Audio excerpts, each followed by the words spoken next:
Aid control society তারা করছে এটা। রাজ্য সরকার একের পর এক কর্মচারীর জন্য সুখবর দিচ্ছে, সামনে কি আরো কোন সুখবর আসতে পারে?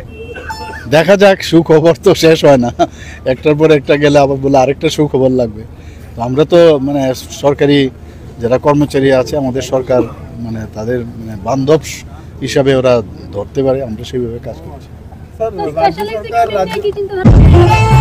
যেমন লক্ষ্মী পুজো বা কালী পুজো দুটো অ্যাকচুয়ালি রোববারে পড়েছে খুব সম্ভব, তো রবিবারে পড়াতে অনেকে সেটা এনজয় করতে পারবে না, তো নেক্সট ডে ওয়ার্কিং যে ডে আছে সেটাকে আমি ছুটি ঘোষণা করেছি। আচ্ছা, আরেকটা বিষয় হচ্ছে এই চেকটা খুব চিন্তার বিষয় ত্রিপুরার জন্য যে বেড়ে গেছে, তার জন্য সরকার কিরকম এটা রূপদান করার ক্ষেত্রে সরকার কি না, আমরা তো এর আগেও বলেছি অনেকবার, বেড়েছে না, আগের থেকে অনেকটা কমেছে। যেভাবে অ্যাওয়ারনেসের চেষ্টা করছি, রেড রিবন ক্লাব করেছি, আমাদের ওএসটি যেটা আছে ওরাল যে ওপিয়েট সাবস্টিটিউটস যে থেরাপি সেটার ব্যবস্থা করেছি বিভিন্ন সেন্টারে। তাছাড়া আমরা অ্যান্টিরেট্রোভিয়াল থেরাপি শুরু করেছি, বিভিন্ন জায়গায় গিয়ে ভ্যানের মাধ্যমে গিয়ে টেস্টিং করার চেষ্টা চলছে এখানে।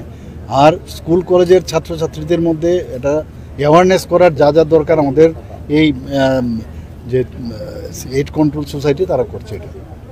রাজ্য সরকার একের পর এক কর্মচারীর জন্য সুখবর দিচ্ছে, সামনে কি আরো কোন সুখবর আসতে পারে? দেখা যাক, সুখবর তো শেষ হয় না, একটার পর একটা গেলে আবার বলে আরেকটা সুখবর লাগবে।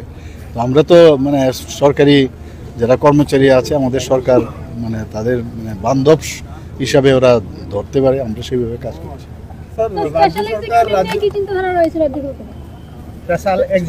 আমি আগেও বলেছি যখন সময় হবে সেটা এইড কন্ট্রোল সোসাইটি তারা করছে এটা। রাজ্য সরকার একের পর এক কর্মচারীর জন্য সুখবর দিচ্ছে, সামনে কি আরো কোন সুখবর আসতে পারে? দেখা যাক, সুখবর তো শেষ হয় না, একটার পর একটা গেলে আবার বলে আরেকটা সুখবর লাগবে। তো আমরা তো সরকারি যারা কর্মচারী আছে আমাদের সরকার তাদের বান্ধব হিসাবে ওরা ধরতে পারে, আমরা সেইভাবে কাজ করছি। যেমন লক্ষ্মী পুজো বা কালী পুজো দুটো অ্যাকচুয়ালি রোববারে পড়েছে খুব সম্ভব, তো রবিবারে পড়াতে অনেকে সেটা এনজয় করতে পারবে না, তো নেক্সট ডে ওয়ার্কিং যে ডে আছে সেটাকে আমি ছুটি ঘোষণা করেছি।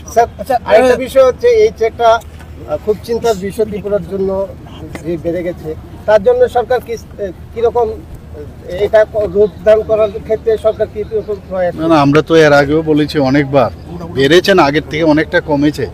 যেভাবে অ্যাওয়ারনেসের চেষ্টা করছি, রেড রিবন ক্লাব করেছি, আমাদের ওএসটি যেটা আছে ওরাল যে ওপিয়েট সাবস্টিটিউটস যে থেরাপি সেটার ব্যবস্থা করেছি বিভিন্ন সেন্টারে। তাছাড়া আমরা অ্যান্টিরেট্রোভিয়াল থেরাপি শুরু করেছি, বিভিন্ন জায়গায় গিয়ে ভ্যানের মাধ্যমে গিয়ে টেস্টিং করার চেষ্টা চলছে এখানে।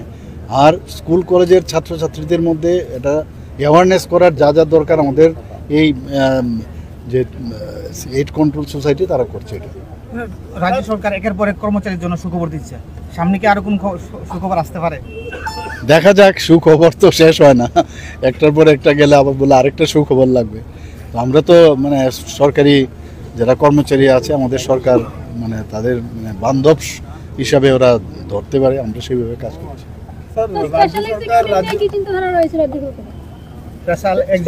আমি আগেও বলেছি যখন সময় হবে সেটা এইড কন্ট্রোল সোসাইটি তারা করছে এটা। রাজ্য সরকার একের পর এক কর্মচারীর জন্য সুখবর দিচ্ছে, সামনে কি আরো কোন সুখবর আসতে পারে? দেখা যাক, সুখবর তো শেষ হয় না, একটার পর একটা গেলে আবার বলে আরেকটা সুখবর লাগবে। তো আমরা তো সরকারি যারা কর্মচারী আছে আমাদের সরকার তাদের বান্ধব হিসাবে ওরা ধরতে পারে, আমরা সেইভাবে কাজ করছি।